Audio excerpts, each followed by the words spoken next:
are now going to get into college football. We don't have a lot this week, but we do have some stuff involving a 14-team college football playoff. Ohio State in this for the wrong reasons. And the University of Massachusetts, UMass. As UMass is heading back to the MAC, the Mid-American Conference, and is set to join the MAC for all sports in 2025. This will be leaving Notre Dame and UConn as the last two independent FBS schools. Next, Ohio State self-reported multiple Level 3 NCAA recruiting infractions. More specifically, 4 recruiting infractions. As the athletics department self-reported these violations dating back to last summer, according to a report from Joey Kaufman in the Columbus Dispatch. Per Kaufman, those violations are classified as, quote, Level 3, considered isolated or limited in nature, in the least severe level under the NCAA's structure, resulting in mild penalties. One of those violations, all of which came within a 5-month period between 2023 and early 2024, was an assistant coach calling a player before he officially entered the transfer portal. The player posted on social media that he intended to enter the portal, but he wasn't officially registered when an assistant reached out. The coach seized communication upon realizing the error. Per Kaufman's report, the program responded by ceasing recruiting activities for a week and reduced its in-person days and official visits as punishment. Another violation came when wide receivers coach Brian Hartline provided the legal guardian of recruit Chris Henry Jr., former NFL quarterback Pac-Man Jones, with a photo edit after a Summerfest recruiting event. Because Henry was not yet a junior, providing him with a photo edit wasn't permissible under NCAA rules. Hartline reported the infraction to the Ohio State Compliance Office. It wasn't permitted to send recruiting materials to prospects for a week, while the school ceased sending materials to Henry for 2 weeks. And in the third incident, 2 boosters took a photo with a recruit in September, posted to social media, which was later deleted after it was spotted by an athletics department employee. The NCAA responded to that infraction by docking the school a pair of person recruiting days, the only additional punishment levied in the 4 violations outside of Ohio State's own actions, per Kaufman. In the final violation, a staff member responded, "Great news!" to a transfer announcement on social media, a public announcement that is prohibited until a player has officially transferred. The post was deleted and the play underwent recruiting and social media education. That is not a good look for Ohio State, so yeah, just going to leave it at that.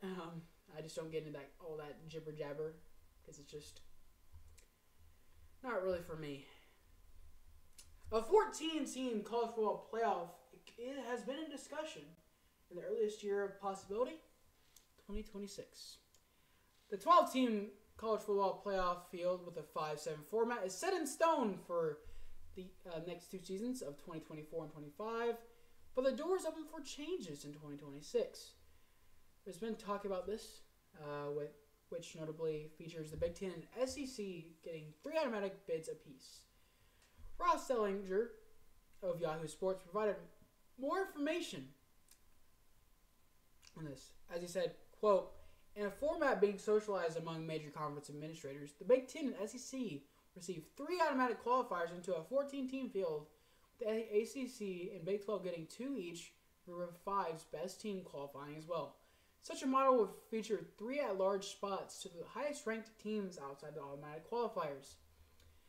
He cautioned that the proposal is, quote, nowhere near finalized and is not the only format option that emerged from a meeting last week of the CFP Management Committee. Pat Ford of Sports Illustrated reported the Big Ten proposed getting 4 bids instead of 3 in the 14-team field.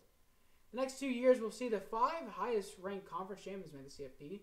The remaining 7 spots will be filled by teams through at-large berths. Obviously, the rather large elephant in the room with the new proposals is that the SEC and Big Ten have a leg up on the playoff competition, college athletics' most popular sport. While those 2 leagues will have 16 and 18 teams now, respectively, the Big 12 and ACC have 33 total. Whoa, I didn't realize that. 33 total teams combined between the Big 12 and ACC.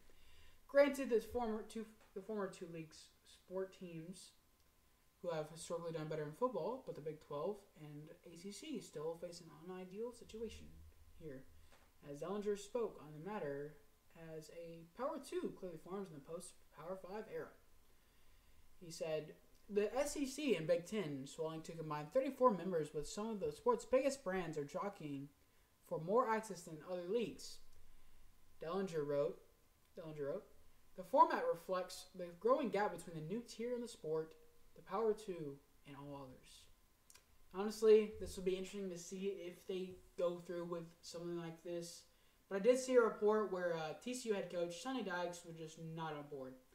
I don't remember exactly what he said, but he was basically saying, hey, so you have this idea, right, to, for some reason, go from a 12-team to 14-team? Yeah, I'm not agreeing with that. I'm not going to go with that. I don't like this idea. I think it's stupid, ridiculous, and he just basically disagreed with them. So, yep, that'll do it for that. And that'll actually do it for college football.